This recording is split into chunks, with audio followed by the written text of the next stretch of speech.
감사합니다. 내가 설교하러 간 이렇게 환호하는 건 처음 들어보거든. 아둘람 교회 성도 여러분과 또 교회 앞에 부족한 제가 설교로 또 하나님 말씀을 이렇게 섬길 수 있어서 영광스럽고 감사하게 생각합니다. 하나님께서 이 시간에 큰 은혜 주시기를 간절히 원합니다. 아둘람 교회는 이름부터 튑니다. 그죠? 참 멋진 이름입니다. 교회 이름은 그 교회가 어떤 교회가 되고 싶은지 목사님과 교인들의 소망이 담겨 있습니다. 그렇죠? 그런데 교회는 예수님이 세우셨습니다.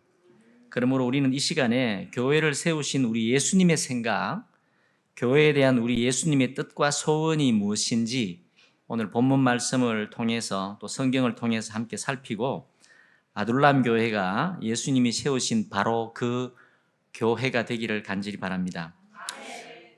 고든 맥도날드라는 사람이 쓴 내면 세계의 질서와 영적 성장이라는 책이 있습니다. 이 책 서두에 이런 내용이 나옵니다. 플로리다의 한 아파트 주민들이 어느 날 아침 눈을 떴을 때에 창밖에서 벌어지는 무시무시한 광경을 목격하게 되었습니다. 그들이 살고 있는 아파트 바로 앞에 도로의 지반이 내려앉아서 계속 꺼져 들어가는 웅덩이 속으로 자동차와 도로 그리고 잔디밭이 함몰되어 갔습니다. 그 다음은 아파트가 무너질 차례였습니다. 이것이 여러분 싱크홀, 함몰 웅덩이 증상입니다. 얼마 전에도 우리는 중국에서 버스를 기다리고 버스를 타려던 수십 명의 사람들이 싱크홀에 빨려 들어가서 여러 사람이 실종되거나 사망하는 끔찍한 장면을 뉴스로 봤습니다. 싱크홀, 함몰 웅덩이란 땅 속에 지하수가 고갈되어서 지표를 지탱할 힘을 잃을 때에 생기는 현상입니다. 싱크홀 증상이 두려운 것은 겉은 멀쩡한데 땅 속은 어쩐지 알 수 없기 때문에 두려운 것입니다. 그런데 눈앞에 일어나는 끔찍한 싱크홀 증상만큼이나 우리 인생에서도 많은 사람들이 이런 함몰 웅덩이와 같은 삶을 살고 있습니다. 우리 중에 많은 사람이 적어도 한 번 이상은 함몰 웅덩이와 같이 무너져 내리는 자신을 발견했을 것입니다. 겉으로 멀쩡하게 보이는 외면 세계, 공적 세계와는 다르게 내면 세계, 이 사적 세계는 눈에 보이지 않고 측정하기가 쉽지 않습니다. 내면 세계, 즉 내적 영역은 본질적으로 영적인 영역입니다. 이 내면 세계는 선택과 가치가 결정되는 중심이며 고독과 성찰을 추구하는 곳이며 예배와 신앙 고백이 이루어지는 곳입니다. 사람들은 외면 세계 공적 영역을 잘 다스리는 법은 많이 배우고 있지만 내면 세계는 무시하고 방치되어서 함몰 웅덩이처럼 무너져 내릴 때까지 잘 알아차리지 못합니다. 오늘날 현대인들이 그렇고 심지어 교회 다니는 교인들도 예외는 아닙니다. 그러나 내면 세계의 질서가 잘 잡혀 있고 내면이 반석과도 같은 사람은 드러나 있는 외면 세계가 환경에 흔들리고 심지어 파괴되는 듯한 죽음 앞에서도 평화와 기쁨을 잃지 않는 줄 믿습니다. 참 안타깝고 슬픈 사실은 사람들이 맺고 있는 관계의 대부분은 이 외면 세계, 즉 공적 영역만을 서로 보여주는 만남을 지속하고 있습니다. 내면을 서로 보여주고 내면을 서로 가꾸는 그런 만남은 좀처럼 찾아보기 힘듭니다. 그런 점에서 교회에서의 성도의 교제는 내면을 서로 내보이고 나누며 내면을 가꾸는 만남입니다. 할렐루야. 우리 가족들이 아둘람 교회로 온 중요한 이유는 내면의 이야기를 나눌 수 있다고 믿었기 때문입니다. 우리 속마음을 진실하게 이야기할 수 있는 사람들이 있는 그런 교회를 잘 찾을 수가 없었습니다. 교회는 여러분 잘 들어보십시오. 자신의 마음을 솔직하게 나누는 내면의 공동체입니다. 자신의 마음을 솔직하게 나누는 내면의 공동체가 교회입니다. 교회를 세우신 주님의 뜻에 따라서 교회는 그런 곳이 되어야 합니다. 우리가 경험하여 잘 알고 있듯이 우리 인류는 이 내면의 상태가 외로움의 큰 고통을 당해왔습니다. 죄의 형벌은 죽음이고 죽음의 대표적인 증상이 외로움입니다. 죄와 마귀 사탄이 하는 일은 갈라지고 나누고 분열시킵니다. 하나님과 우리를 분리시켰고 사람과 사람 사이를 분리시키고 우리 개개인의 마음과 육체, 영혼과 정신을 분리시켰습니다. 곧 분리란 외로움이고 그것은 죽음이고 죽음의 정상입니다. 생명의 주인 되신 우리 예수님을 생각할 때 그것은 더 명확한데 우리 예수님은요, 용서와 화해, 하나됨과 일치로 이끄셨습니다. 하나님과 우리를 화해시키셨고 우리 서로를 화목하여 하나 되게 하셨고 우리의 몸과 마음과 영혼을 하나로 이끄십니다. 그것이 구원이고 생명입니다. 분리와 외로움이 죽음이고 용서와 화해, 일치와 사랑이 생명입니다. 그런데 용서와 화해, 일치는 여러분 그냥 저절로 이루어지지 않습니다. 그것을 위해서는 대가를 지불해야 합니다. 구원을 위해서, 생명을 위해서 우리 예수님은 자신의 생명을 지불했습니다. 우리 구원을 위해 예수님은 죽으셨습니다. 믿습니까? 그런데 오늘 본문 주제에 따라서 이렇게 말할 수 있습니다. 예수님은 교회를 세우기 위하여 죽었습니다. 왜냐하면 교회를 통하여서 우리를 구원하시기 원하시기 때문입니다. 그래서 주님의 핏값으로 세운 교회라고 말하는 것입니다. 우리의 구원을 위해서 예수님은 교회를 세우셨고 교회를 세우기 위하여서 주님은 죽었습니다. 교회를 통해서 인류가 구원을 얻도록 하신 것이 주님의 뜻이었습니다. 인간의 죄와 죽음의 문제, 그 죽음의 정상인 외로움은 그러므로 교회를 만나면 해결될 줄 믿습니다. 분리와 외로움이 죽음의 저쪽 편에 있는 것이라면 일치와 사랑은 생명의 이쪽 편에 있으며 그것은 주님이 세운 교회의 권세입니다. 그런데 우리가 속해 있는 교회, 우리가 보고 있는 교회들이 그렇습니까? 2008년 말 저희 가족은 몇 개월 동안 미국의 한 시골 교회 공동체에서 살았던 적이 있습니다. 그 시골 교회는 사도행전에 나오는 초대교회와 같이 서로 같이 모여서 살았습니다. 같이 일하고 같이 예배하는 생활 공동체였습니다. 아둘람 교회도 이 카톡을 보니까 같이 살더라고요.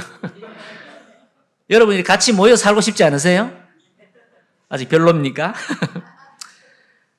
물론 이 교회는 미국에 저희가 경험한 교회는 사유재산도 없이 유무상통하고 살았습니다. 자신들을 서로 사랑하고 하나가 되어 사는 삶이 인류를 위한 최고의 섬김이고 최고의 선교요 전도라고 믿는 사람들이었습니다. 저희가 두 장의 자녀들을 데리고 게스트로 그곳에 갔는데 저희 부부가 두 장의 자녀를 양육하는 부담을 실제로 함께 나누어졌습니다. 그래서 저희 부부가 정말 오랜만에 손잡고 산책도 하고 보통 부부들처럼 지내는 시간을 갖게 되었습니다. 그런데 정말 아름다운 경치, 정말 좋은 곳에 가서도 우리 둘이 얼마나 싸웠는지 모릅니다. 우리가 하도 싸우니까 유빈이가 그 유빈이를 돌보던 언니하고 이야기해서는 저희를 위해서 특별히 나이가 많은 저희 부모님 연배의 부부가 시간을 정해서 책을 함께 읽고 저희 부부를 상담하는 시간도 가졌습니다. 그런데 그곳에서 정말 꿈 같은 시간을 갖는 중에 한국으로부터 끔찍한 소식을 들었습니다. 한 교회에서 저희랑 같이 지내고 알던 부인이 집에서 베란다에서 스스로 목숨을 끊었다는 것입니다. 그 무렵이 연예인 최진실이 그렇게 된 무렵이었습니다. 실은 그 부부는 저희가 서울에 있는 한 교회에서 젊었을 적 신혼부부 모임을 할 때 교제를 함께 했고 그 중에 연락이 끊어졌는데 분당에서 우연히 길을 가다가 그 부인을 만났습니다. 그래서 제가 섬기는 교회 근처에 살고 있었기 때문에 자연스럽게 제가 부목사로 있는 교회에 출석하게 되었습니다. 어쩌다가 교회에서 그런데 한 교회 교인이 되었고 제가 목사가 되었지만 예배가 4번이었고 4번이나 되었고 또 교구도 달랐기 때문에 교회에서 얼굴을 마주칠 기회도 많지 않았습니다. 어쩌다 교회에서 이렇게 마주치면 잘 지내지요? 언제 한번 만나서 밥 먹어요? 이런 손인사가 전부였습니다. 그런데 갑작스럽게 그런 일을 당한 것입니다. 알고 보니 이 부인에게는 알코올 의존증이 있었고 그 부인에게 남편은 폭력이 있었습니다. 우리 부부도 2 장애아이를 키우며 허덕거리던 중이라서 이 부부가 그런 아픔과 고통이 있는지 알지도 못했고 알려고도 하지 않았습니다. 서로가 그렇게 바쁘게 힘겹게 살아가고 있었던 것입니다. 그렇게 극단적인 선택을 하기까지 여러분 얼마나 외로웠을까요? 얼마나 고통스러운 시간을 보냈을까요? 그런데 우리는 각자 자기의 버거운 인생의 무게 때문에 무심하게 살았던 것입니다. 목사와 교인의 관계, 형제 자매라는 호칭, 그런 것이 다 무슨 소용이 있습니까? 그 소식을 저는 전해 듣고 마음이 얼마나 아프고 미안했는지 모릅니다. 제가 당시에 섬기던 교회로 오라고 했기 때문입니다. 뭐가 잘못된 것입니까? 어디에서 문제 해결책을 찾을 수 있을까요? 누가 잘못한 것입니까? 이런 것이 음부의 권세를 이기는 교회인가요? 죽음 앞에 속절없이 무기력한 교회, 우리의 모습 아닙니까? 그 일로 제가 정말 교회가 무언가, 이 생각은 목사로서 예수님을 따르는 예수 제자로서 제 인생에 깊은 물음이 더욱 되었습니다. 과연 예수님이 세우신 교회는 적어도 어떤 모습일까요? 초대교회와 한 사건에 대해서 좀 말씀을 나누고 싶습니다. 예수님이 세우신 교회는 음부의 권세가 이기지 못하는 교회, 즉 죄와 죽음의 권세가 이기지 못하는 거룩하고 위대한 교회입니다. 그런데 음부의 권세가 이기지 못하는 교회가 어떤 것인지를 뚜렷하게 보여주는 사건이 초대교회에서 일어난 한 에피소드입니다. 아나니아 삽비라 부부 이야기입니다. 제가 이 교회 설립 배경, 이 아둘람 교회가 지금 2020년대 이렇게 존재하는데요. 2020년 전에 교회가 설립된 그 배경을 제가 잠깐 사도행전 말씀으로 이렇게 말씀드리겠습니다. 예수님께서 십자가에 고난받으시고 죽으신 후에 부활하셔서 40일 동안 친히 부활하시고 살아있음을 사도들에게 보여주셨고 하나님 나라의 일을 말씀하셨습니다.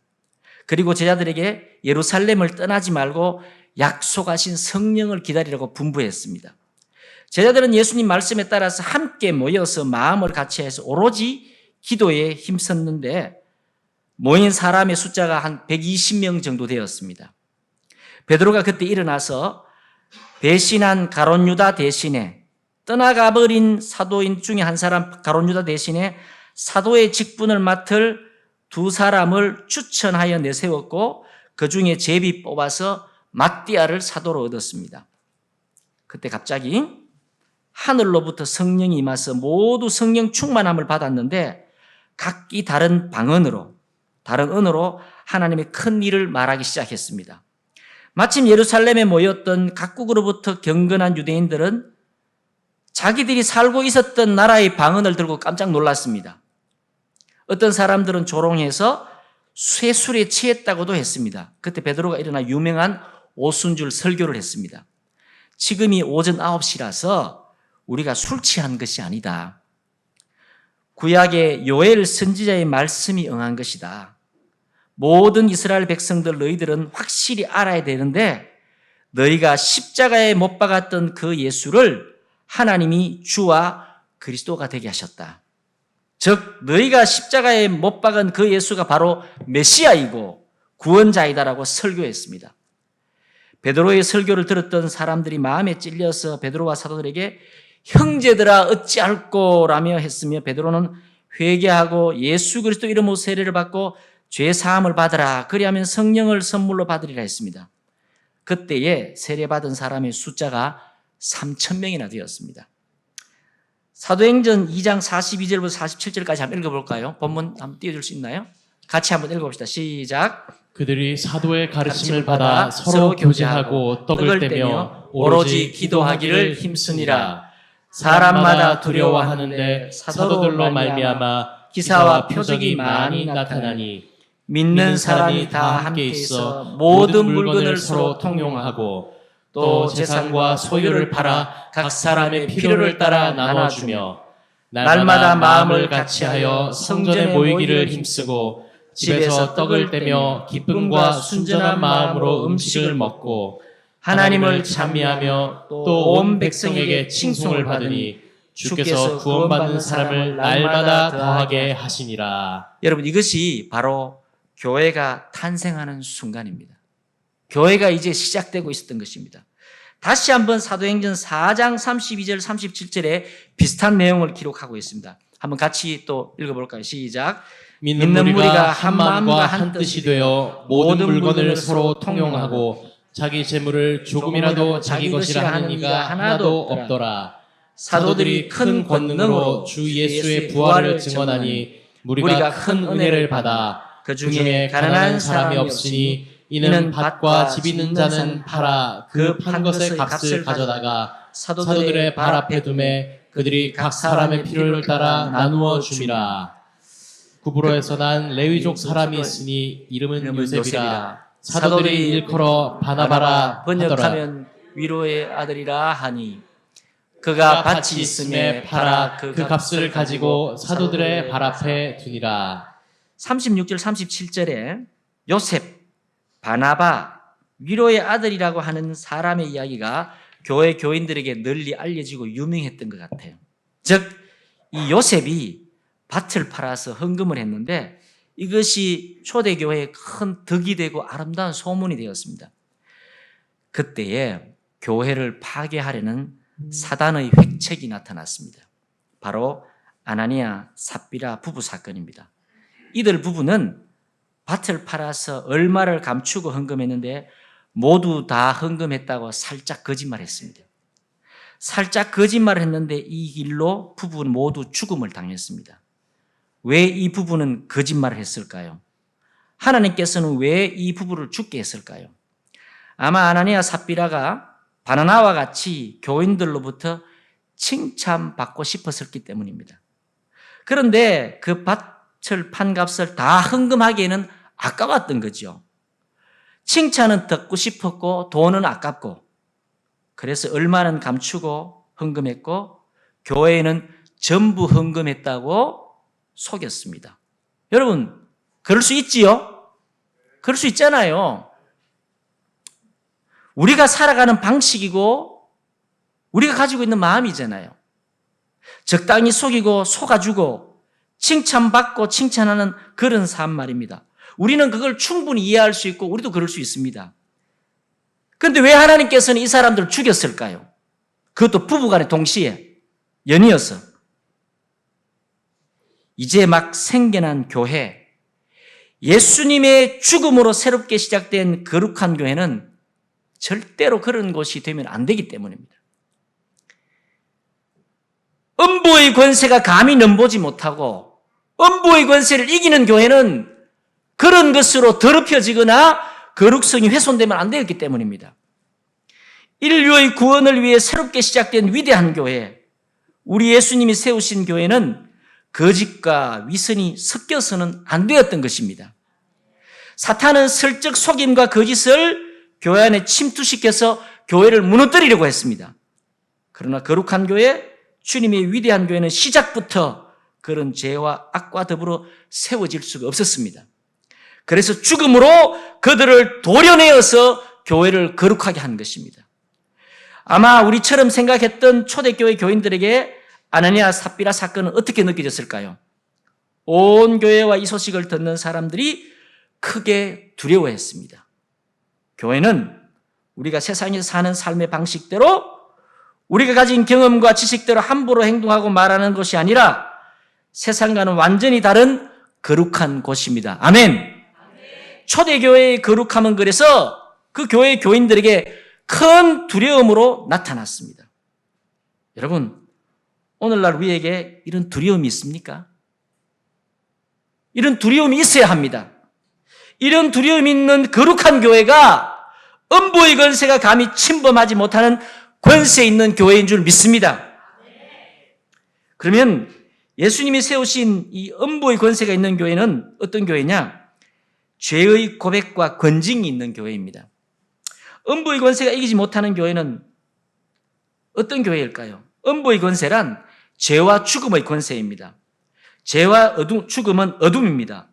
온 세상을 여러분 죄가 점령했습니다. 아담과 하와의 타락 이후로 세상에 죄의 권능이 미치지 않은 곳이 없습니다. 맞지요? 사망과 흑암의 땅입니다. 그런데 그 땅 가운데 빛이 임했습니다. 여러분, 사람들이요, 외로워서 죽는 것입니다.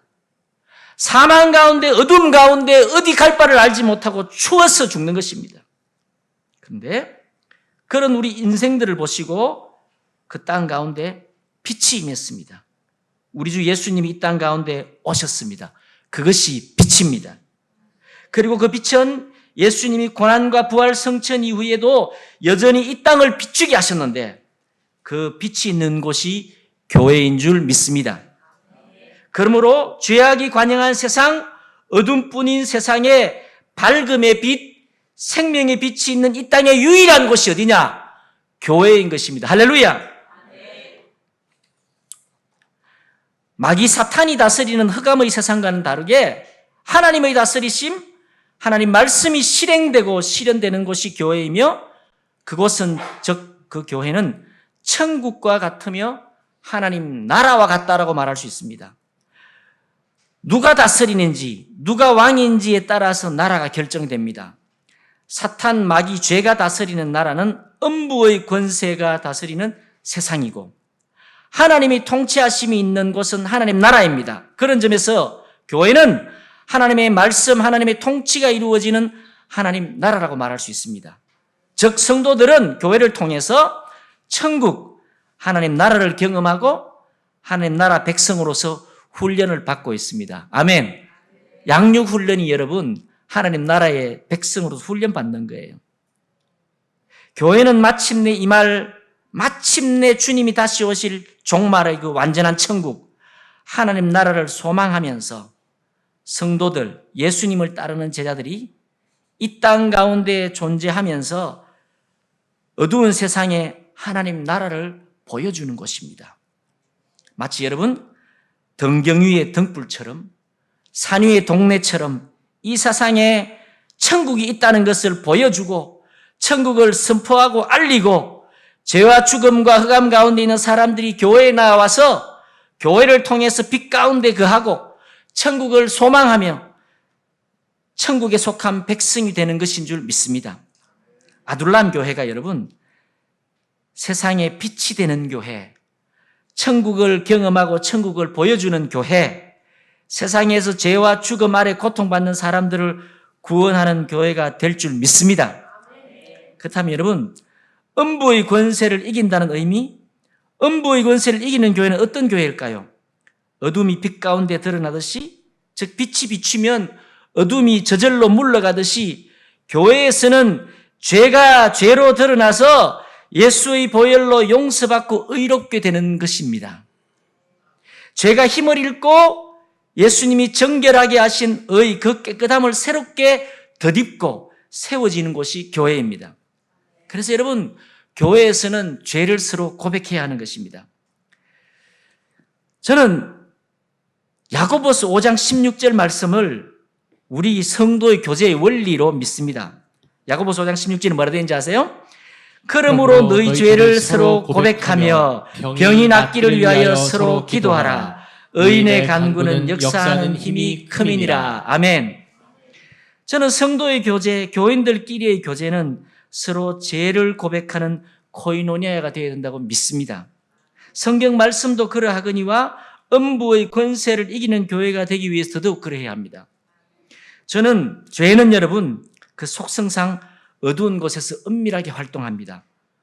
곰팡이처럼 말입니다. 그러므로 죄는 빛 가운데에 교회 공동체에 드러나야 합니다. 마치 햇볕 가운데에 여러분 빛을 비추면 곰팡이가 사라지듯이 말입니다. 빛이 비출 때 어둠이 물러가듯이 말입니다.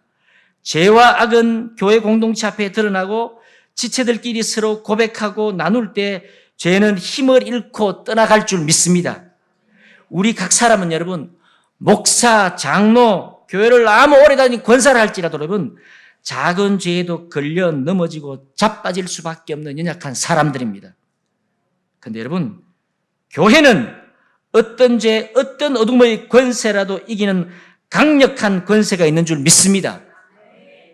제가 신학교 다닐 때 여러분 교회가 참된 교회인지 아닌지 아는 세 가지 표지가 있다 그랬어요. 진짜 교회인지 진짜 교회가 아닌지 아는 세 가지 표지가 있다 그랬어요. 세 가지 사인, 세 가지 속성이 있다고 했어요. 첫 번째가 하나님 말씀이라는 거죠. 두 번째가 성례를 시행하는가. 세 번째가 교회의 권징이 있는가 입니다. 즉 하나님 말씀의 선포, 예배에서 성도들의 모임에서 하나님 말씀이 선포되고 하나님 말씀이 실행되는가 하는 것입니다. 성경 말씀을 읽고 성경 말씀을 이야기해야 되는데 목사의 설교가 성경 말씀이 아니라 온갖 세상의 감동적인 교훈과 재미있는 이야기로 웃기고 그것으로 감동을 준다면 그것은 하나님 말씀이 선포되는 것이 아닌 것입니다. 여러분 그런 점에서 우리 김 목사님이 강의 설교를 하는 것은 하나님 말씀을 선포하는 것이 믿습니다. 그리고 우리 예수님이 제정하신 이 성례, 세례와 성찬을 시행하고 있는가 이것이 중요합니다. 세례를 통해서 죄와 사망에서 빛과 생명의 나라로 새 생명이 태어나고 하나님의 구원이 선포됩니다. 세상을 정복하는 하나님의 나라가 선포되는 것입니다. 그리고 그러면 성찬식, 성찬을 통해서 주의 살과 피를 기념하여 주님이 우리를 위하여 죽으심을 예수님 오실 때까지 전하는 예식을 갖는 것입니다. 성찬을 통하여 우리가 성령으로 말미암아 예수님의 살과 피를 함께 받아 한 마음 한 뜻이 된 지체인 것을 확인하는 것이 성찬식인 것입니다.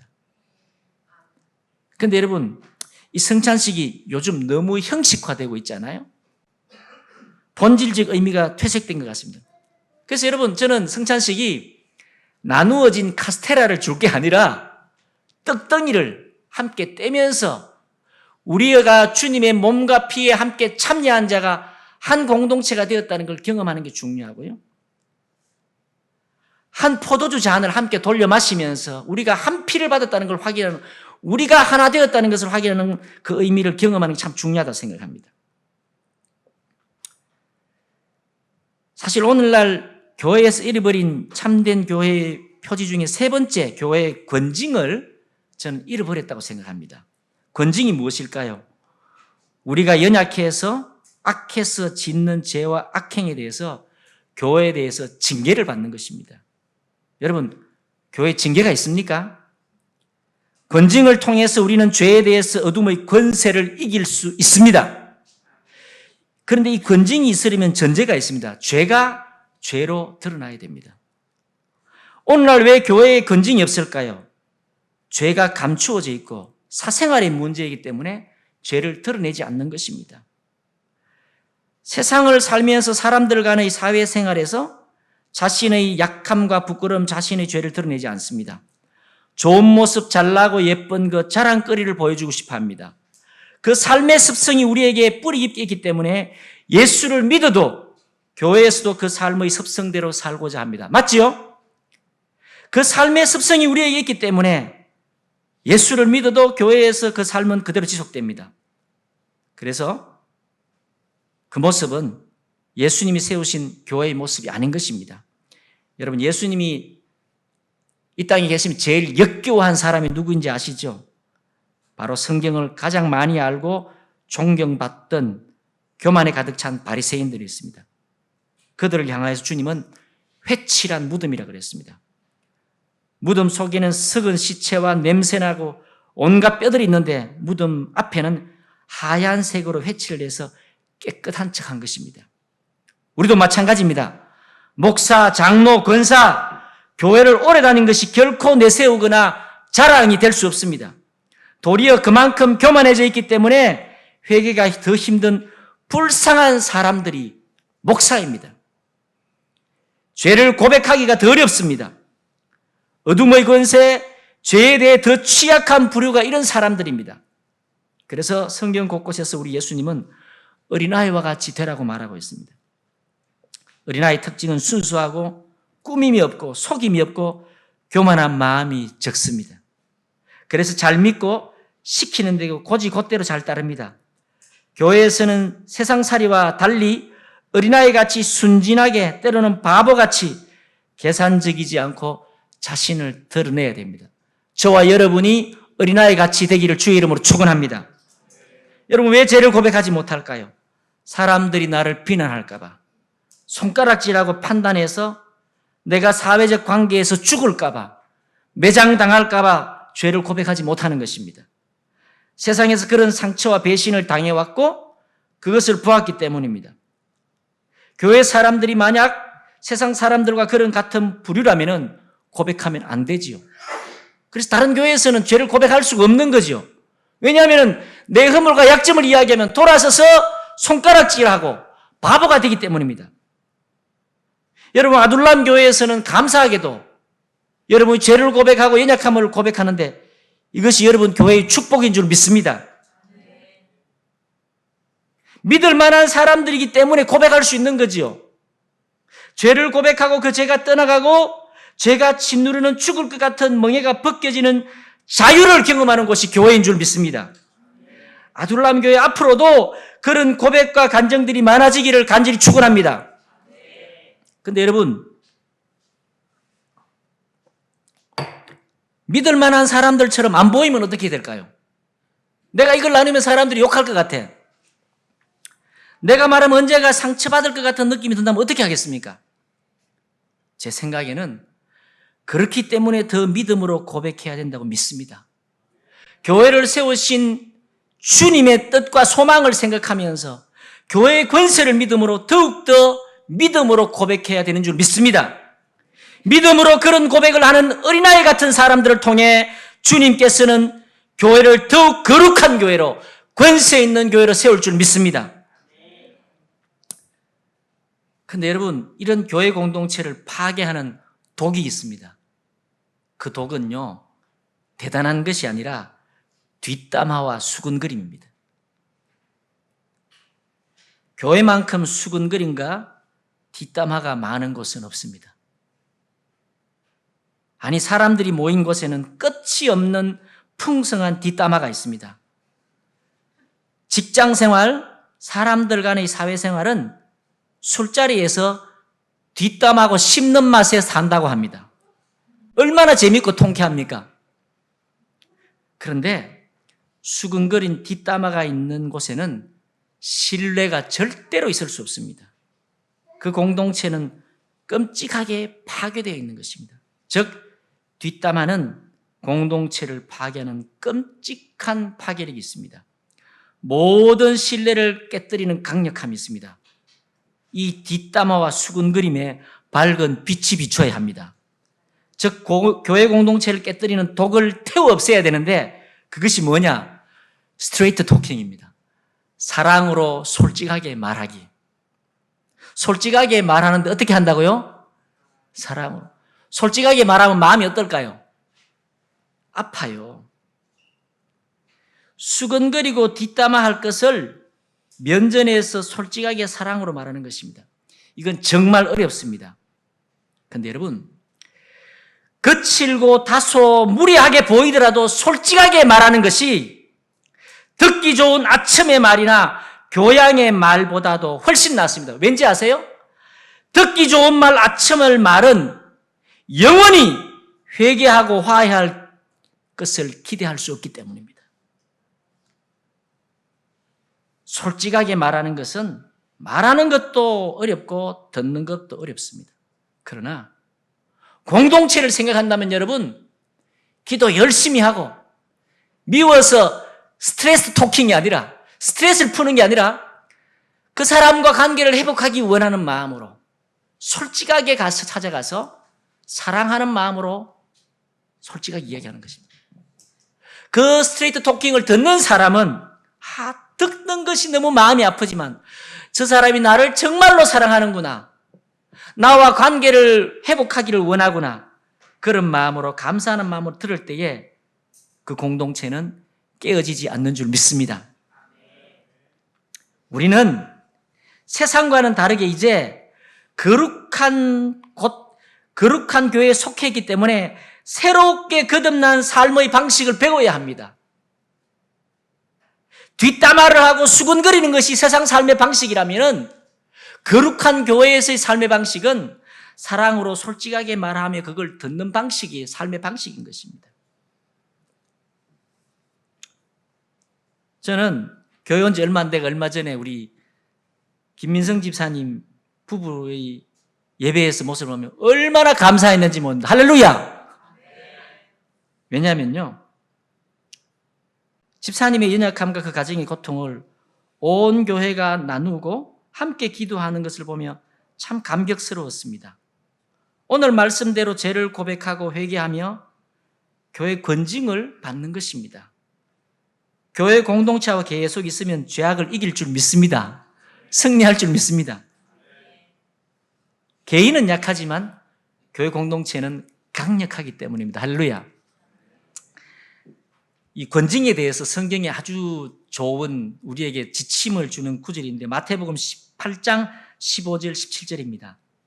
교회가 우리 각 사람의 죄에 대해서 어떻게 다루어야 되는지 알려주는 말씀입니다. 제가 한번 읽어드릴게요. 마태복음 18장 15절 17절입니다. 네 형제가 죄를 범하거든 가서 너와 그 사람과만 상대하여 권고하라.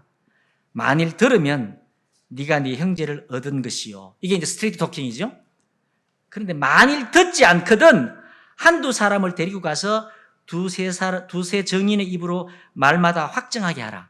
두세 사람이 가서 사랑하는 마음으로 죄를 회개하기를 권하는 거죠. 17절에 만일 그들의 말도 듣지 않거든 교회의 말하라. 교회의 말도 듣지 않거든 이방인과 세례와 같이 여기라. 출교하라는 거죠. 교회의 권면을 듣지 않으면 출교하는 것이죠. 그러므로 교회는 죄가 교회 안에 섞이는 것을 방지하고 아나니아 삽베라처럼 죄를 끊어내고 거룩성을 보존할 수 있는 것이죠. 근데 여러분 오늘날에 죄가 교회 안에 들어와서 그냥 지내고 있잖아요. 음부의 권세가 이기지 못하는 교회에 대한 또 다른 측면에서 우리가 생각해야 될 것은 음부의 권세가 바로 세상에 통용되고 있는 왕의 권세라는 것입니다. 즉 예수님 당시에도 로마의 황제가 유대를 속국으로 다스렸습니다. 우리가 잘 알듯이 세상의 권세, 황제의 권세는 다스리고 주관하는 권력의 힘입니다. 예수님 제자들이 서로 높아지려고 시기하고 다툴 때 예수님이 이렇게 말했습니다. 마태복음 20장 25절 28절에 예수께서 제자들을 불러다가 이르시되 이방인의 집권자들이 그들을 임의로 주관하고 그 고관들이 그들에게 권세를 부리는 줄을 너희가 알거니와 너희 중에는 그렇지 않아야 하나니 너희 중에 누구든지 크고자 하는 자는 너희를 섬기는 자가 되고 너희 중에 누구든지 어뜸이 되고자 하는 너희의 종이 되어야 하리라. 인자가 온 것은 섬김을 받으려 함이 아니라 도리어 섬기려 하고 자기 목숨을 많은 사람의 대속물로 주려 함이니라. 음부의 권세는 여러분 황제의 권세입니다. 교회의 권세는 예수님의 권세입니다. 예수님의 권세는 여러분 작은 자가 되고 종이 되고 섬기는 자가 되고 자기 목숨을 버리는 권세입니다. 여러분 이런 권세가 음부의 권세를 이깁니다. 여러분 우리 아둘람 교회는 어떻습니까? 아니 우리가 경험했던 교회는 어떻습니까? 왕의 권세가 있었습니까? 예수님의 권세가 있었습니까?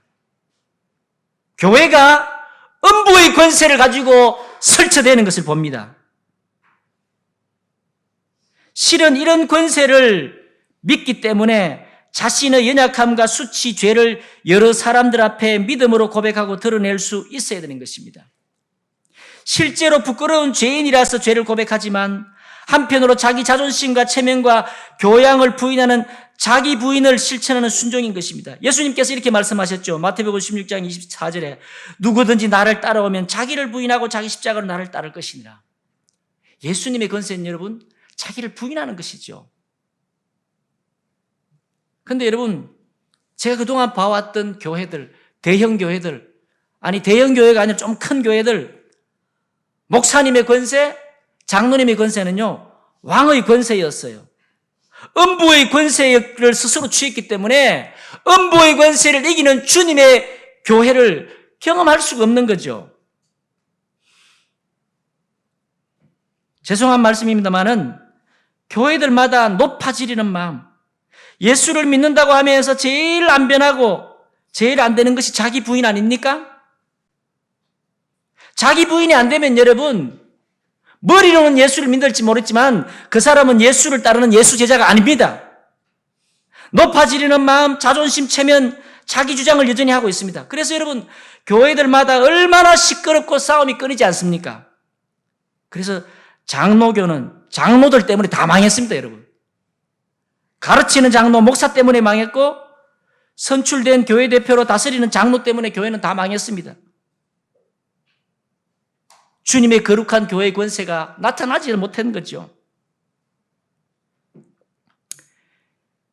이제 세 번째로 예수님이 세우신 교회는 한 몸 공동체 교회입니다. 예수님이 세우신 교회의 죄를 고백하고 건징이 있는 특징과 더불어서 가장 중요한 특징은 공동체로서의 특징입니다. 고린도전서 12장 본문은 교회가 무엇인지 교회 본질을 잘 설명하고 있는 성경 말씀이라고 저는 생각합니다. 여러분 우리 좀 긴 구절이지만 교회를 주님이 뭐라고 비유했는지 한번 고린도전서 12장 12절부터 27절 내용을 생각하며 한번 같이 읽어봅시다. 시작. 몸은 하나인데 많은 지체가 있고 몸의 지체가 많으나 한 몸인과 같이 그리스도도 그러하니라. 우리가 유대인이나 헬라인이나 종이나 자유인이나 다 한 성령으로 세례를 받아 한 몸이 되었고 또 다 한 성령을 마시게 하였느니라. 몸은 한 지체뿐만 아니요 여럿이니 만일 발이 이르되 나는 손이 아니니 몸에 붙지 아니하였다 할지라도 이로써 몸에 붙지 아니한 것이 아니요. 또 귀가 이르되 나는 눈이 아니니 몸에 붙지 아니하였다 할지라도 이로써 몸에 붙지 아니한 것이 아니니 만일 온몸이 눈이면 듣는 곳은 어디며 온몸이 듣는 곳이면 냄새 맡는 곳은 어디냐. 그러나 이제 하나님이 그 원하시는 대로 지체를 각각 몸에 두셨으니 만일 다 한 지체뿐이면 몸은 어디냐. 이제 지체는 많으나 몸은 하나라. 눈이 손더러 내가 너를 쓸 데가 없다 하거나 또한 머리가 발더러 내가 너를 쓸 데가 없다 하지 못하리라. 그뿐 아니라 더 약하게 보이는 몸의 지체가 도리어 요긴하고 우리가 몸에 덜 귀히 여기는 그것들을 더욱 귀한 것들로 입혀주며 우리의 아름답지 못한 지체는 더욱 아름다운 것을 얻느니라. 그런즉 우리의 아름다운 지체는 그럴 필요가 없느니라. 오직 하나님이 몸을 고르게 하여 부족한 지체에게 귀중함을 더하사 몸 가운데서 분쟁이 없고 오직 여러 지체가 서로 같이 돌보게 하셨느니라. 만일 한 지체가 고통을 받으면 모든 지체가 함께 고통을 받고 한 지체가 영광을 얻으면 모든 지체가 함께 즐거워하느니라. 너희는 그리스도의 몸이요 지체의 각 부분이라. 아멘. 이 본문은 교회는 한 몸으로 존재하는 것이라고 설명하고 있습니다. 저는 이 말씀이 교회가 무엇인지 교회의 본질을 이야기하는 것이라고 생각합니다. 본질이라 하면 여러분 그 성질을 잃어버리면 더 이상 그것이 아닌 게 본질이지요. 저는 이 본문의 말씀 한 몸됨, 공동체성이 교회의 본질이라고 생각합니다. 한 몸으로서 공동체성을 잃어버린 교회는 더 이상 교회가 아니라는 말이죠. 홍정길 목사님이 아주 훌륭하게 목회하고 존경받는 목사님이었는데요. 몇 년 전에 크리스찬 투데이에 이런 글을 기고했습니다. 나는 목회를 실패했다. 미국의 유명한 교회를 나는 모방했다. 내가 드렸던 예배는 엔터테이너가 기획하는 쇼가 되어버렸다. 교인들이 갑자기 500명, 몇천 명이 몰려들었는데 내가 어쩔 줄 몰라서 미국 교회를 모방하면서 목회가 아니라 매니지먼트를 했다. 나는 매니저가 되었다.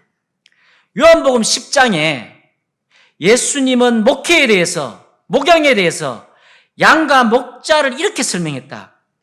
목자는 양의 이름을 알고 양은 목자의 음성을 안다. 목자는 양의 이름을 알고 각각 불러들이고 인도하고 양들은 목자의 음성을 아는 거로 따라온다고 했다. 근데 나는 목양을 하지 않았다고 실패했다고 고백했습니다. 여러분, 목사가 목회나 목양이 아닌 매니저가 되었습니다. 차이가 무엇입니까? 인격적인 관계가 아닌 거죠. 일, 성과, 숫자, 실적, 겉으로 보이는 관계에 달려있는 것입니다. 그게 여러분 오늘날 교회의 모습 아닙니까? 그래서 대형 교회는 목양, 목회라고 할 수 없다고 저는 생각합니다. 뛰어난 언변의 설교자일 수는 있어도 저는 목회하는 사람, 목양하는 사람은 아니라고 생각합니다. 아둘람 교회는 숫자가 작아서 감사합니다. 고린도서 12장에서 여러분 우리가 읽었던 것에 교회의 머리는 누구라고 했습니까? 그리스도로가 했습니다. 예수님입니다. 머리 대신 예수님께 교회는 뭐라고요? 몸이라고 그랬습니다. 그래서 몸된 교회라고 합니다. 우리 각 사람은 그 몸의 지체입니다. 그래서 우리가 서로를 지체라고 부르는 것입니다. 몸의 본질적 특성이 뭡니까? 몸의 본질은 지체들끼리의 유기적 관계입니다. 네가 없으면 내가 없고 내가 없으면 네가 없다. 이 하나됨의 유기적 관계에 본질이 있는 것입니다. 몸에. 함께 고통을 느끼고 함께 영광을 누리고 함께 즐거워하는 것입니다. 건강한 몸과 병든 몸, 죽은 몸 차이가 뭡니까? 병든 몸, 죽은 몸은 함께 아파하지 못합니다. 전혀 함께 고통을 느끼지 못한다면 그것은 심각하게 병든 상태의 죽은 시체인 것입니다. 오늘날 교회가 그렇지 않습니까, 여러분? 이 하나됨은 성령으로 말미암아 가능한 것이었습니다. 그런데 성령이 더 이상 역사하지 않으니까 그 교회는 죽은 교회이죠. 한 성령을 받았기 때문에 한 성령의 교통하심과 감동하심으로 서로 더욱 하나가 되는 것입니다. 사도행전 2장과 4장의 초대교회에서 성령을 통해 있어서 성령이 임해서 한마음 한뜻이 되었다고 했고 경제적으로도 내것 네 것이 없는 유무상통. 여러분, 참된 회개는 돈이 회개해야 되는 줄 믿습니다. 그래서 이 사람들은 경제적으로도 네것 내 것이 없는 유무상통을 했죠. 그래서 그 중에 가난한 사람이 없었다고 했습니다.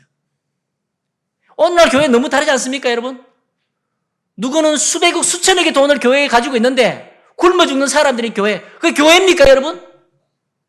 그게 몸입니까? 아둘람 교회가 정말 한 몸의 지체요, 아둘람 공동체로 말하기에 주저함이 없고 부끄럽지 않은 교회가 되기를 바랍니다. 아둘람 교회의 참된 꿈이 무엇이 되어야 할까요? 이보다 더 큰 예배당을 갖는 것이 우리 꿈일까요? 많은 교인들이 이곳저곳에 모이는 꽉 채우는 게 꿈일까요? 사람들이 몰려들어서 주차장을 사고 교육관을 구입하고 더 잘되어 수양관을 구입하고 묘지를 사고 아니 유력하고 훌륭한 사람들이 많이 오는 것, 이것이 우리의 꿈이 될 수 있을까요? 천만에요. 진짜 우리는 한 몸의 공동체로 존재하는가? 진짜 우리에게는 몸된 지체로서 하나님의 사랑이 있는가? 이것이 교회의 본질이요 아둘람 교회가 가져야 할 꿈인 줄 믿습니다. 사람들이 많이 모인다고 하나님이 좋아할까요? 세상 사람들도요 수천 명 수만 명 모인 것 보고 감동하지 않아요. 와, 많이 모였다 할 뿐이에요. 예배당이 크고 수천억을 들여 예배당을 짓고 찬양대가 훌륭한 음악성으로 감동적인 노래를 연주하는 것이 뭐가 그리 중요합니까? 그것은 여러분 체육관과 운동장, 관람석과 문화예술 극장에서 충분히 누릴 수 있는 것입니다. 교회는 그런 것들과는 다르게 관람객이나 청중으로 존재하는 것이 아니라 한 몸의 지체로서 서로 사랑하는 관계로서 하나 되는 기쁨과 감격, 사랑이 충만한 곳입니다.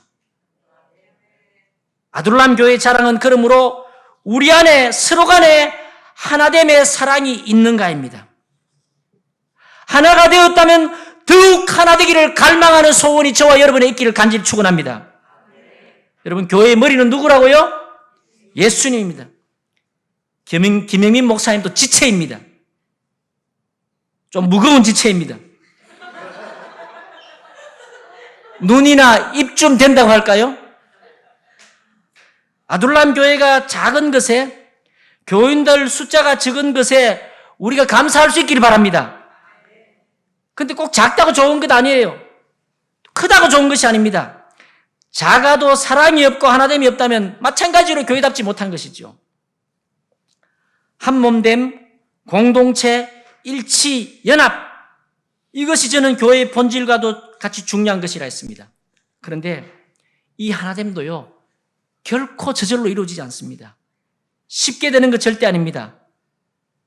우리가 가정에서 사람들 사이에서 여러분 이거 부부 사이에 경험하고 있지 않습니까? 부부 간에 둘 다 성질이 살아있으면 전쟁이 끊이지 않는 지옥입니다. 맞지요? 고개 숙이지 마세요. 둘 중에 하나라도 죽으면 그래도 조용하고 잠잠합니다. 그것은 누구 한 사람이 힘에 눌렸든지 아니면 성숙하든지 간에 죽은 듯이 있기 때문입니다. 근데 둘 다 죽으면 그곳이 천국인 줄 믿습니다. 하나님께서 세상에 친히 하나님 만드신 이 시스템, 조직이 두 개가 있어요. 제도가 두 개 있는데 이 땅에서 우리가 그것을 통해 천국을 경험하고 천국을 소망하고 이 천국의 흔적, 즉 천국의 모델 하우스라고 할 수 있는 게 두 곳이 있어요. 첫 번째가 아담과 하와를 통해서 만드신 가정입니다. 그렇죠? 가정을 통해 우리는 부모님의 사랑을 경험하면서 하나님의 사랑을 상상할 수 있고 경험합니다. 그리고 또 하나는 예수님이 죽으심으로 세우신 오순절 성령 강림 때의 교회입니다. 가정을 통해 우리는 부모 사랑을 경험하면서 하나님의 사랑이 어떤지 우리가 짐작하고 배우는 거죠. 가정이 천국과 지옥이 되는 갈림길은 이것입니다. 만약에 힘센 아빠가 행패를 부리고 소리를 질러댄다면 그곳은 지옥입니다. 그러나 가장 어리고 연약한 아이들을 사랑하고 소중히 여긴다면 그곳은 천국 같은 가정입니다. 교회도 마찬가지입니다. 가정과 교회를 천국 같은 곳으로 만드는 데는 성숙한 사람들이 있어야 됩니다. 미숙한 사람들을 위해서 무릎으로, 눈물로, 피로 섬기는 사람들이 있어야 합니다. 아둘람 교회에 성숙한 사람들이 많기를 바랍니다. 교회가 시끄러운 것은 어리고 미숙한 사람들이 많기 때문입니다. 교회가 평안하며 하나가 되는 축복이 풍성하려면 성령으로 충만한 사람, 자기를 부인하면서 종으로 섬기면서 자기를 희생한 사람이 많을 때에 그 교회는 평안하고 하나가 될 줄 믿습니다. 그것은 여러분 머리 대신 예수님을 따르는 사람들이 많다는 증거이죠. 예수님이 그렇게 살다가 죽으셨잖아요. 특별히 여러분 아까 우리가 고린도전서 읽었던 12장 27절에 더 약하게 보이는 몸의 지체가 도리어 요긴하다는 이 말씀은 한 몸 공동체의 신비를 경험하는 매우 큰 축복입니다. 그러니까 그냥 연약하니까 불쌍해서 딱하다 이런 감정이 아닌 거죠. 몸의 지체 중에서 약하게 보이는데, 아주 약하게 보이는데 도리어 그 약한 지체가 몸의 건강함과 몸을 위해서 가장 중요하고 가장 필요한 것을 모두가 알게 된다는 의미입니다. 예를 들자면은 저희 가정에 있는 우리 유빈이와 유상이는 장애를 가진 약하게 보이는 우리 가족 구성원입니다. 그런데 지난 우리 수십 년간의 우리 가정의 삶을 돌아보면 우리 가정이라는 몸을 생각할 때에 유빈이의 장애와 유상희의 장애는 우리 가정과 우리 각자에게 가장 중요하고 가장 필요한 것이었습니다. 제게는 우리 유빈이 덕분에 장애인을 소중히 여기는 목회를 시작하게 되었고, 유빈이의 장애 덕분에 교회가 공동체이며 우리 자신의 삶이 그저 예수를 믿는 수준을 넘어서 예수 제자로 살아야 되는 삶이란 것을 깊이 깨닫고 배우게 되었습니다. 그리고 우리 막내 유상이 덕분에 분당 샘물교회에서 마라톤 영화 이후에 마라톤 복지단을 설립하고 지금까지 제가 그곳에서 장애인 복지사역, 기독교 사회복지 실천을 하고 있습니다. 제가 다른 곳에서 설교화가 할 때마다 이 이야기를 들려드렸는데, 아둘람 교회에서는 제가 오늘 첫 데뷔 설교니까 이야기를 들려드리겠습니다. 실은 우리 유상이는 2005년 12월에 임신 4개월 무렵에 다운 장애가 있다는 걸 알게 되었습니다. 당시 제가 목사였지만 믿음도 없고 또 연약해서 악해서 낙태를 결심하고 이 아이를 낙태하기로 했습니다.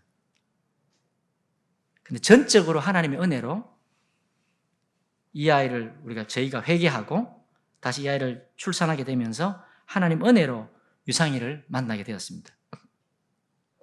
그리고 유상이가 태어나고 한 4년이 지난 2010년 12월 어느 주일날 저녁이었습니다. 제가 분당 샘물교회 한 가정에 신방을 가게 되었습니다. 모태 신앙을 가졌던 이 목자로 섬기고 있던 두 부부에게 이미 저희처럼 두 딸이 있었는데 셋째를 임신했습니다. 저희처럼 이 뱃속에 있는 그 임신한 아이가 장애가 있다는 것을 알게 된 것입니다. 그리고 그걸 신방 간 날 주일 저녁이 지나고 그 다음날 아침에 병원에서 낙태 수술이 예정되어 있었습니다. 그 뱃속 아기는 에드워드 증후군이라고 했습니다. 에드워드 증후군은 다운 증후군과는 비교가 되지 않을 정도로 심각한 중증 기형 장애였습니다. 임신 중에 유산할 확률도 높았고 태어난다 하더라도 조기에 사망할 위험성이 큰 중증 장애였습니다. 제가 주일 저녁 6시쯤에 갔습니다. 그 어머님이 와 계셨는데 집안이 초상집 같았습니다. 제가 우리 막내 이야기를 들려주면서 하나님의 뜻, 하나님의 마음이 어떤지를 그 부부에게 전했습니다. 당신들 어려서부터 믿음 생활하고 하나님을 믿고 하나님 뜻대로 살기를 원하는 사람들이 아닌가. 그렇다면 하나님 뜻이 무엇인지 궁금하냐? 분명하다. 하나님 뜻은 이 아이를 낳는 것이다. 우리 유상이를 봐라. 이 아이를 낳아야 된다. 제가 3시간 이상을 피를 토하듯이 설교를 한 것 같습니다. 그 자리에 있는 모두가 그저 울 뿐이었습니다. 그리고 집으로 돌아왔습니다. 그런데 다음 날 이후에 주중에 담당 교육자나 담당 교구 장로님이나 권사님이나 전화할 수가 없었습니다. 혹시 그 다음 날 병원을 갔다 왔으면 얼마나 서로 민망하겠습니까? 얼마나 어려운 입장이겠어요? 그래서 서로 기도하면서 한 주간을 지냈습니다. 한 주일이 지나고 주일 아침에 그 아빠가 제가 섬기던 장애인부 예배실 앞으로 왔습니다. 주중에 놀라운 일이 있었다고 했습니다. 그때 주일 저녁에 예배를 마치고 모두가 돌아간 뒤에 이 부부가 산책을 했답니다. 마침 그 다음날 아침 수술을 위해서 그날 저녁에 7시인가 8시에 수술을 준비하는 약을 먹어야 되는데 제가 설교를 너무 오래 하는 바람에 약을 먹지 못했던 거예요. 그리고는 일단 둘이 손잡고 가면서 일단 병원은 가지 말자고 했답니다. 근데 다시 화요일, 수요일 시간이 지나면서 마음이 불안해졌답니다. 병원을 가야 되나 말아야 되나? 그렇지 않았겠습니까? 그때 병원에서 자신들을 진료하던 의사에게서 상기된 목소리로 전화가 왔답니다. 이전에 검사했던 다른 결과가 나왔는데 정상이라고, 그리고 이런 일은 있을 수가 없는 일이라고 하면서 빨리 와서 다시 검사해보자고 했습니다. 다시 병원에 가서 여러 차례 검사를 받았는데 아이가 정상이었습니다. 그 아이 사진을 한번 보여주세요. 얘입니다. 예. 계속 좀 보여주세요. 아이가 서율이에요. 예. 예. 계속 좀 보내주실래요? 네. 예. 엄마 아빠예요. 지금 계속 보여주세요. 이쁘죠? 그 다음에요. 예. 얘가 이제 커가는 모습 매년 한 4월 달쯤 저한테 이렇게 제가 사진을 좀 봤습니다. 그 다음에요? 있나요? 예. 예. 그 다음에요? 예. 이렇게 컸어요. 지금 아마 4학년쯤 될 것 같아요. 제가 서유리 아빠 우집사님에게 이제 아이가 정상인 이야기를 듣는데 너무너무 기쁘고 감사했습니다. 그런데 한편으로 속에서 신경질이 막 났습니다. 우리는 몇 개월 때 6개월 동안 기도해도 안 고쳐주고 이 집에는 이렇게 일주일 만에 금방 들어주니까 속이 상했습니다. 그래서 제가 이 아빠한테 이렇게 말했습니다. 당신들은 장애아이를 받을 감이 안 돼서 못 받았다. 아무나 장애아이를 낳는 거 아닌데 이렇게 말했습니다. 나중에 이 서유리가 유아세를 받았습니다. 근데 이 아빠가 울면서 간증을 했습니다. 기적과도 같이 일어난 이 생명, 서유리 이야기를 평생토록 아이들에게 들려주며 살겠다고 했습니다. 저도 그 간증 영상을 보면서 울었습니다. 집으로 돌아오니까 우리 유상이가 곤히 자고 있었습니다. 제가 우리 유상이를 보고 이렇게 말했습니다. 유상이가 그때 한 5살, 6살쯤 됐어요. 네가 수고 많이 했다. 네가 한 생명을 살렸다. 네가 다운장애의 무거운 멍에를 어깨에 짊어지고 애썼다. 애 많이 썼다. 실은 우리 유상이가 그 아이를 구하는데 쓰임받았던 것입니다. 유상이가 없었다면 서유리가 이 땅에 있었을까 싶습니다. 하나님께서 유상이를 연약한 지체로 우리에게 보내신 큰 뜻을 조금이라도 헤아리는 시간이었습니다. 저는 유상이와 서유리의 이야기를 이렇게 부릅니다. 생명에서 생명으로 이어지는 하나님의 영생 이야기라고. 세상 사람들은 이 이야기를 알지 못합니다. 숨겨진 하나님의 생명 이야기입니다. 하나님의 뜻입니다. 사람들은 그것을 알고 싶어 하지 않고 알지 못합니다. 겉으로 보기에 그저 다운장애를 가진 연약한 남자아이일 뿐입니다. 하지만 하나님의 구원 계획과 하나님의 놀라운 생명의 역사가 그 역사에 우리 유상이의 장애는 연약함이었지만 몸을 위해, 교회를 위해, 구원의 역사를 위해 가장 중요하고 필요한 것이었습니다. 아마 이 서유리가 자라서 결혼을 하고 가정을 이루겠죠.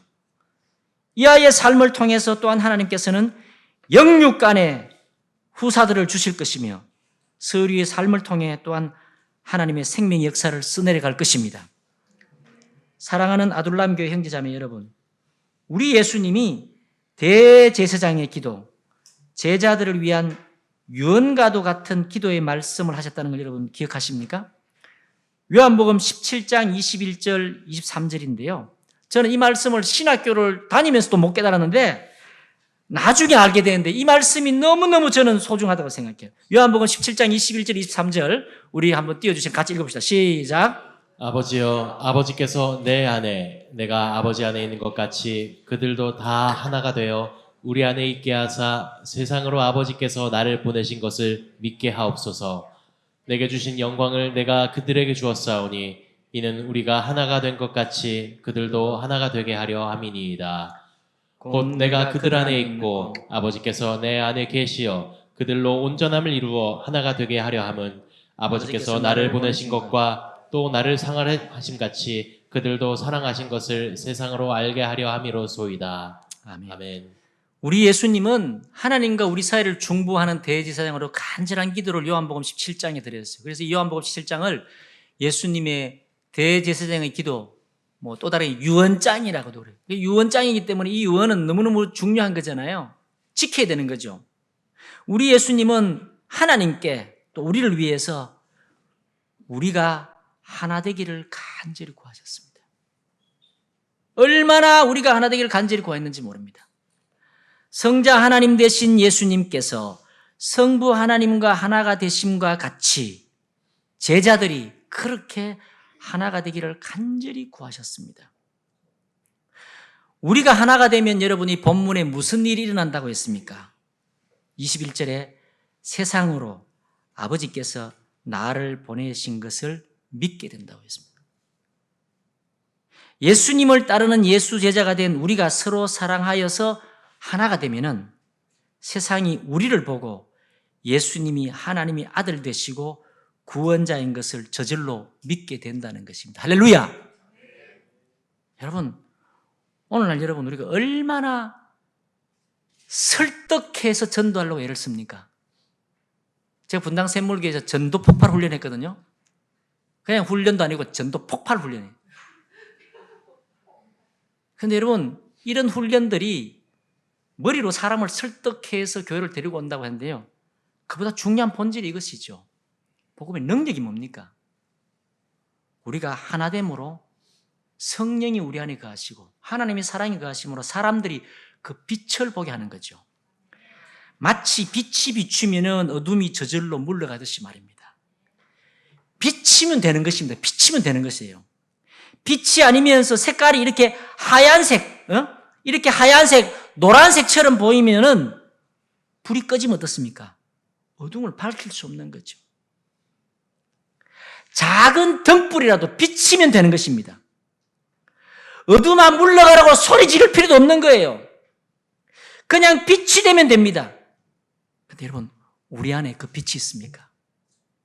그 빛은 여러분 하나됨입니다. 성령 안에 우리가 사랑하는 것입니다. 하나님의 사랑입니다. 인간적인 결심으로 하는 게 아니라 하나님의 사랑이 우리 가운데 있는 것입니다. 세상의 친밀한 교제나 사람들끼리의 친목과 친교가 아닙니다.